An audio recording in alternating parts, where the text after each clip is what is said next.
Good morning students.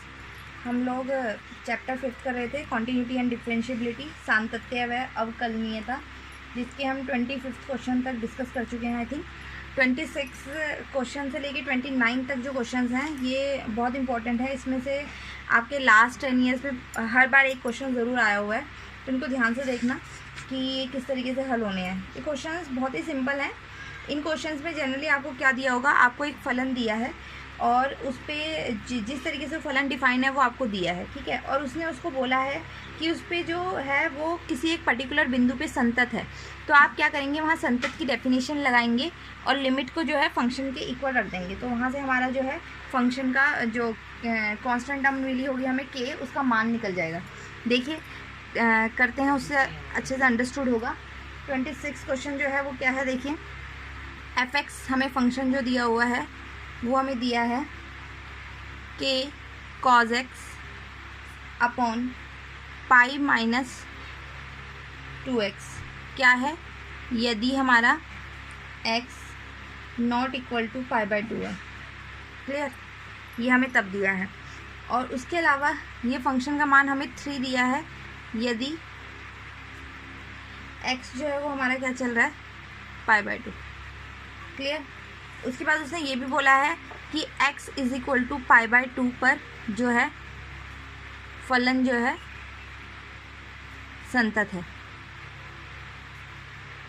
ठीक है, तो सबसे पहले हम करेंगे, यहाँ से मैं सॉल्यूशन स्टार्ट कर रही हूँ, क्योंकि x is equal to pi by 2 पे फलन जो है वो हमारा क्या बन रहा है, संतत बन रहा है। संतत बन रहा है, इसका मतलब हम ये कह सकते हैं कि limit x tends to pi by 2 f(x) किसके इक्वल होगा, f ऑफ पाई बाई 2 के इक्वल। क्लियर है, ये डेफिनेशन होती है हमारी संतत की, कि अगर हम बात कर रहे हैं संतत फलन को दिखाने की, तो हम क्या करेंगे कि उसकी लिमिट जो है वो फंक्शन के मान के इक्वल आनी चाहिए। जब हमें संतत प्रूफ करना होता था तो हम क्या करते थे, लेफ्ट लिमिट अलग सॉल्व करते थे और राइट लिमिट अलग सॉल्व करते थे। पर यहाँ पे हमें संतत प्रूफ नहीं करना है, तो इन क्वेश्चन को आप डायरेक्ट कर सकते हैं। डायरेक्ट आप ये लिमिट निकाल के इसको इसके इक्वल रख सकते हैं। तो सबसे पहले मैं ये मान निकाल रही हूँ, इसको मैंने इक्वेशन नंबर 1 दे दी। सारे क्वेश्चन बिल्कुल सिमिलर हैं, तो देखिए मैं ये कैसे निकाल रही हूँ। मैंने लिया limit x tends to pi by 2 f(x), यहाँ f(x) का मान रख दीजिए। क्या आएगा, ये आएगा, लेफ्ट लिमिट भी यही आएगी, राइट लिमिट भी यही आएगी, तो हम डायरेक्ट यही लिख रहे हैं। ये बनेगा limit x tends to pi by 2 k cos x upon में पाई माइनस 2x। क्लियर, अब हम यहाँ पे क्या करेंगे, यहाँ पे हम डायरेक्ट पाई x का मान पुट कर देंगे। अब मैं अगर x का मान पुट कर रही हूँ तो हमारे पास क्या बनेगा, देखिए कॉस का मान पुट करेंगे तो डायरेक्ट ये 0 बन जाएगा। 0 बनाना नहीं हम इसको चाहते हैं, तो हम इसमें इसकी कोई लिमिट जो है वो सॉल्व करेंगे। देखिए मैं यहाँ पे क्या ले रही हूँ, लेफ्ट हैंड साइड लिमिट ले रही हूँ। लेफ्ट हैंड साइड लिमिट ले ली, limit x tends to pi by 2 minus k cos x upon में पाई माइनस 2x। तो यहाँ पे x की जगह क्या पुट करूँगी मैं, पाई बाई 2 माइनस h। x किसको टेंड कर रहा है, पाई बाई 2 को, तो h किसको टेंड कर जाएगा, 0 को। ठीक है, तो अगर ये मैं देखूँ ये लिमिट क्या बन गई मेरी, ये बन गई लिमिट h टेंड्स टू 0। ठीक है, और साथ में क्या बना, लिमिट h टेंड्स टू 0 बना, और क्या बना, ये हमारे पास लिमिट h टेंड्स टू 0 बन जाएगा। यहाँ बनेगा k cos pi by 2 minus h upon में pi minus 2 into pi by 2। ठीक है, तो यहाँ देखिए क्या हो रहा है, पाई बाई 2 से ये 2 से 2 कैंसिल हो गया। एक मिनट, हाँ यहाँ पे क्या होगा हमारे पास 2x है, सॉरी ये पाई minus 2x, 2 into pi by 2 minus h, sorry ये कटेगा नहीं, पाई बाई 2 माइनस h है। तो ये देखिए क्या बनेगा, cos 90 माइनस थीटा कितना होता है, साइन थीटा, तो ये क्या बन जाएगा, k साइन h। और जब इसको हल करेंगे तो ये जो बनेगा हमारे पास, ये बनेगा पाई माइनस, ये 2 से 2 कट गया, ये बना पाई और ये बना प्लस का 2h, पाई से पाई भी कैंसिल हो गया। क्लियर, तो हमारे पास ये क्या बन गया फंक्शन, ये बना हमारे पास limit h tends to 0 k sine h upon में 2h। k बाई 2 को बाहर ले सकते हैं, कांस्टेंट है, limit h tends to 0 sine h upon में h, और साइन h अपॉन में h की लिमिट कितनी हो जाती है जब लिमिट टर्न कर रही है उसको, तो ये इसका मान 1 होता है। ये कितना आ गया, k बाई 2। दोनों लिमिट सॉल्व करने की ज़रूरत नहीं है, डायरेक्ट सॉल्व होती तो हम डायरेक्ट भी सॉल्व कर देते, पर हमारे पास देखो अगर हम इसमें डायरेक्ट मान पुट कर रहे हैं x की जगह पाई बाई 2, तो ये हमारे पास क्या बन जाएगा, साइन 91 होता है और कॉस 90 क्या होता है 0, तो ये पूरा 0 बन जाएगा, हमें के का मान मिल नहीं पाएगा। इसलिए मैंने क्या कर दी, लिमिट जो है वो क्या कर दी, इस तरीके से सॉल्व कर दी। क्योंकि ये फंक्शन संतत है तो लिमिट का मान यही आएगा, चाहे लेफ्ट लिमिट को हल करो चाहे राइट लिमिट को हल करो, ठीक है। तो हमारे पास जो ये आया, ये हमारे पास आ गया, देखो limit x tends to π/2, fx का मान कितना आया k/2, और इसको हमें किसके इक्वल रखेंगे, f ऑफ π/2। अब f ऑफ π/2 कब है, जब f का मान मतलब x की जगह π/2 रखे तो कितना है 3, तो इसको 3 के इक्वल रख दो, मतलब कि k/2 किसके इक्वल आया 3।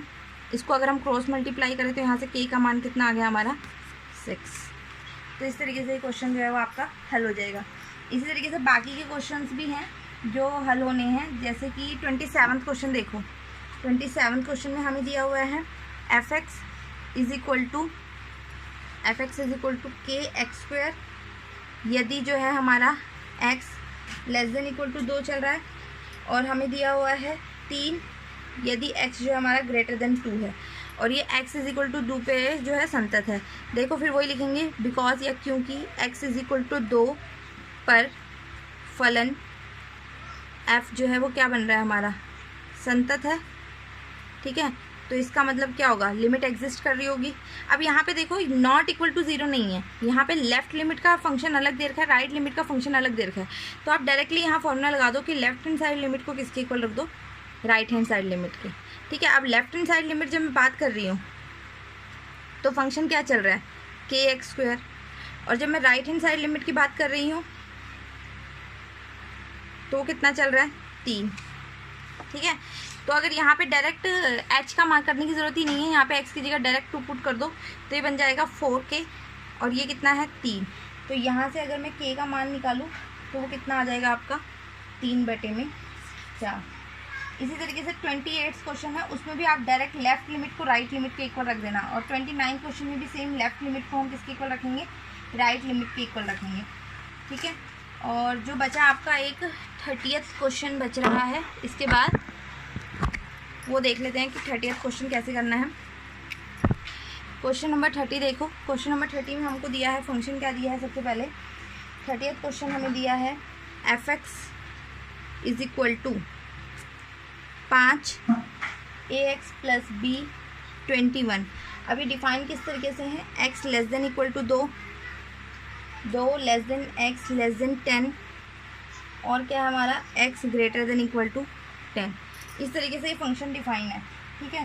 तो उसने बोला कि इस तरीके से जो परिभाषित फलन है, अगर वो एक संतत फलन है तो a और b के मान आपको क्या करने हैं, ज्ञात करने हैं, ठीक है।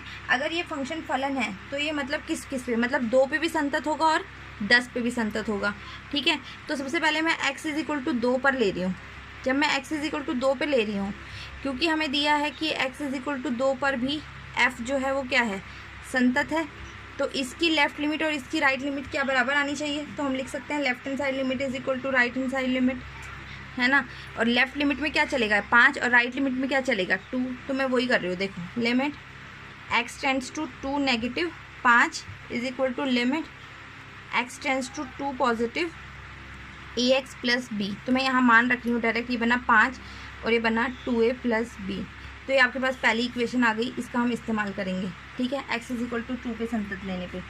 इसी तरीके से जब हम लेंगे कि फलन हमारा x इज इक्वल टू 10 पे भी संतत है, तो अब मैं वही ले रही हूँ, x इज इक्वल टू 10 पर जो है f जो है वो भी संतत है, ठीक है। अगर इस पे भी संतत है तो इस केस में भी जो आपकी लेफ्ट हैंड साइड लिमिट आएगी वो किसके इक्वल आएगी, राइट हैंड साइड लिमिट के इक्वल। अब देखो लेफ्ट लिमिट इसके लिए क्या बनेगी, ax प्लस b 10 से कम के लिए, और 10 से ज़्यादा के लिए क्या बनेगी 21। तो मैं क्या लूँगी, limit x tends to 10 negative, function क्या आएगा ax प्लस b, और यहाँ कितना आएगा limit x tends to 10 positive 21।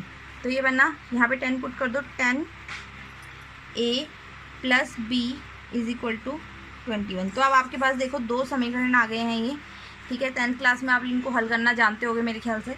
तो उनका इस्तेमाल करके दोनों समीकरणों को जब हम हल करेंगे, इनको अलग अलग नाम दे दो, इसको 1 नाम दे दो और इसको 2 नाम दे दो। 1 और 2 को जब हल करोगे तो इसके हिसाब से हल करने के बाद आपका a का मान 2 और b का मान जो है वो 1 आ जाएगा।